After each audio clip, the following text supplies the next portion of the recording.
Os professores do FSM decidiram não entrar em greve neste momento. A votação foi de 189 contrários à greve e 50 favoráveis, incluindo os votos de Palmeira das Missões e Frederico Westphalen. Foi aprovado também a criação de uma mobilização permanente e uma nova assembleia deve ser chamada para o mês de junho, com data a ser definida ainda. Para reavaliar o quadro, para conversar sobre os assuntos pontuados na Assembleia, eu recebo aqui o primeiro tesoureiro da Sedufism, que é o professor Cláudio Roberto Lozecan. Muito boa tarde, professor. Boa tarde, Jonas. Boa tarde aos telespectadores da TV Santa Maria. É uma satisfação para nós poder estar aqui e explanar as questões relativas à Assembleia realizada ontem. Bom, professor, então para começar eu gostaria que tu comentasse essa decisão, a não adesão à greve. A não adesão à greve foi tirada na Assembleia Geral dos Docentes como a única forma verídica, né, e democrática que se tem para tomar decisões. E neste momento, então, foi determinado que não entraríamos em greve neste momento, que era uma orientação para que fôssemos tirar no dia 28 desse mês, ou dia 29, e com isso, na verdade, com a Assembleia Geral, a decisão foi, nesse momento, não entrar em greve, continuar, sim, com uma atividade de mobilização por mais um mês, né, e aí, novamente, fazer uma Assembleia para ver como é que andam as negociações com o governo. Tá certo. Para quem não está entendendo, professor, a greve em si, quais são as principais pautas, então, dos docentes da UFSM? As pautas são várias, elas atingem 40 pautas, né, que foram tiradas do 34º Congresso do Andes, realizado em Brasília, no dia 23 a 28 de fevereiro do ano passado, e elas foram protocoladas no Ministério da Educação esse ano, no dia 24 de abril, na qual tem todas as pautas ali e elas estendem a várias outras temas, né, que seriam 7 temas, né, e dentro desses temas está a universidade, salário, a política de salário e assim por diante, né? Então, cada desses temas tem uma série de subitens, subpautas, né, que estão relacionados assim, com o funcionamento em geral dos professores no âmbito das federais. E sem a greve, então, professor, quais as alternativas para continuar, então, pressionando o governo para que sejam atendidas essas lutas da Sedufism? A ideia era que houvesse, então, uma greve geral, né, com os técnicos administrativos, ou seja, com os servidores públicos federais, né, e dentro desses servidores públicos tem a pauta também dos servidores públicos federais, que aí são 20 pautas, né, e isso seria uma forma de fazer uma pressão. Entretanto, nessa forma que houve de adiar, então, a greve, a FASUBRA, por exemplo, e a ZUSM, por exemplo, dentro da universidade, elas estão caminhando sozinhas, né, e não tem a nossa adesão, que seria bastante importante como uma forma de pressão. A mobilização em si vai ter que fazer o encaminhamento de formas de pressão, e essa comissão de mobilização permanente que saiu e foi determinado ontem na Assembleia Geral, ela vai fazer os encaminhamentos dentro dos centros, vai ser tirado as propostas, né, para que se possa realmente fazer com que o governo nos ouça e faça o atendimento das categorias, pelo menos num conjunto das pautas reivindicadas. Claro, falando no governo, eu gostaria que tu comentasse um pouco como é que está a situação orçamentária do governo. A questão orçamentária ficou bastante dificultosa de se entender quando o governo anunciou a semana passada.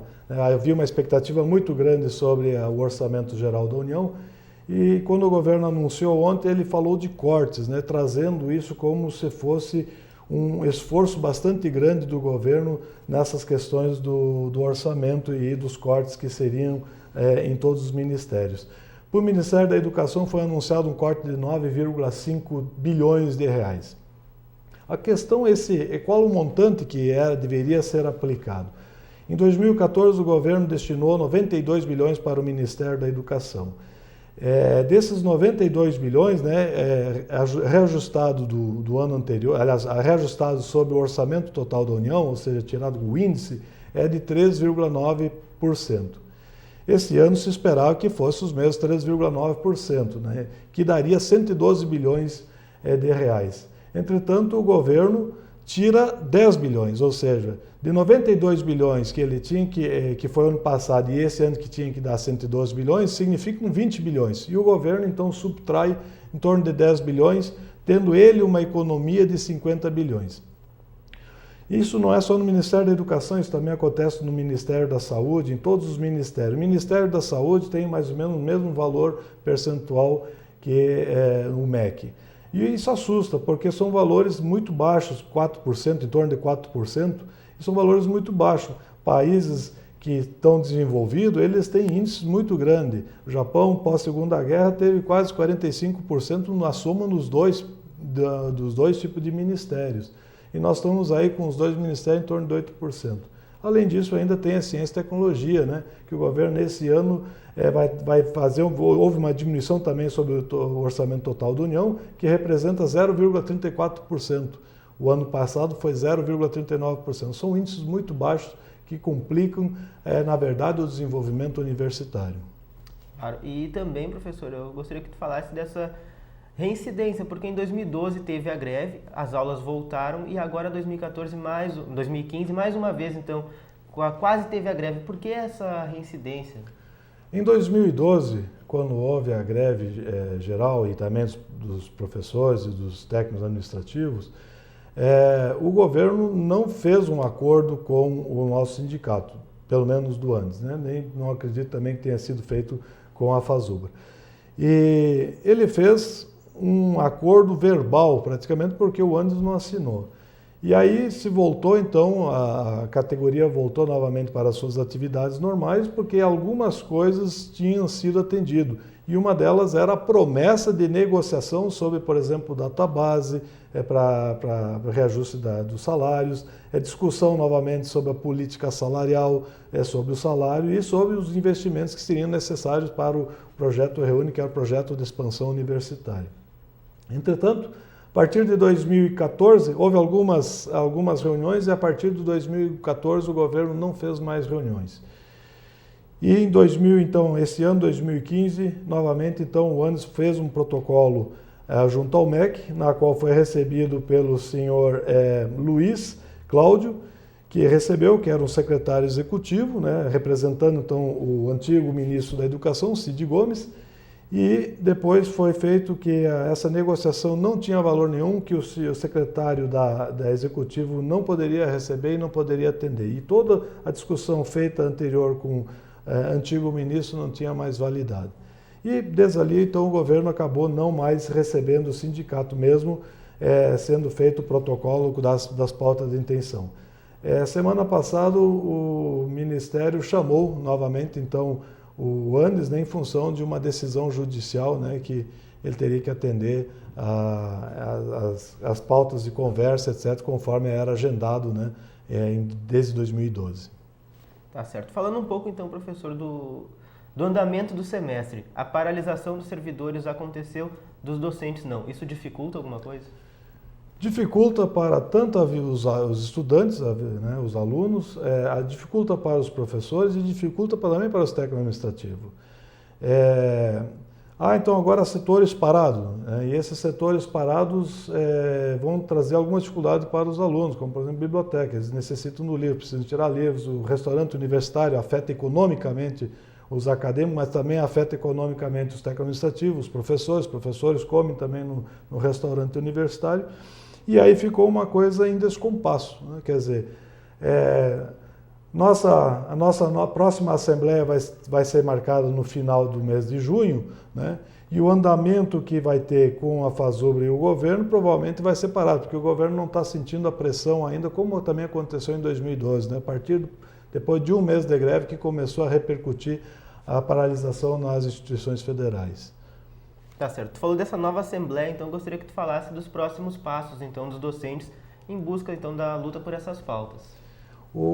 Agora está sendo encaminhado, né, os resultados das assembleias de todas as sessões sindicais que tem pelo Brasil, né, ao ANDES. O ANDES vai se reunir esse final de semana, vai discutir esses resultados. Em várias universidades, então, optou-se também pela não deflagração da greve nesse momento. O ANDES, nós vamos esperar o ANDES o encaminhamento, né, da mobilização. Qual sentido, em que caminhos andaremos. Entretanto, ao mesmo tempo, né, o Comando de Mobilização Permanente também vai fazer o levantamento e decidir como será a forma de mobilização para que o governo se sensibilize, né, com essas questões orçamentárias que estão afetando em si não só a universidade, também como toda a comunidade. Né? A diminuição de recursos de um momento que tinha uma expansão e é um corte muito drástico, ele vai afetar também as comunidades aos redores das universidades. Santa Maria, que é uma cidade que tem no seu quadro de habitantes um número muito expressivo de funcionários públicos, vai ter uma redução muito grande, né, de recursos espalhados pelo comércio em função do salário dos próprios servidores públicos. Tá certo. Então, já agradecendo ao professor Cláudio Roberto Lozecan, para encerrar, eu gostaria de te perguntar, então, nessa próxima Assembleia, ainda existe a possibilidade de greve? Sim, a possibilidade de greve existe, ela é iminente ainda, né, em função do comportamento que o governo vai dar, das atitudes que o governo vai ter daqui para frente, né, e poderá ser feita uma deflagração de greve no final do mês de junho, né. Em comparação com o ano 2012, também nas primeiras assembleias, não houve deflagração de greve. A deflagração de greve ocorreu praticamente após umas 3 ou 4 rodadas de assembleia dos professores, até quando o conjunto entendeu que era o momento sim de parar e fazer a greve.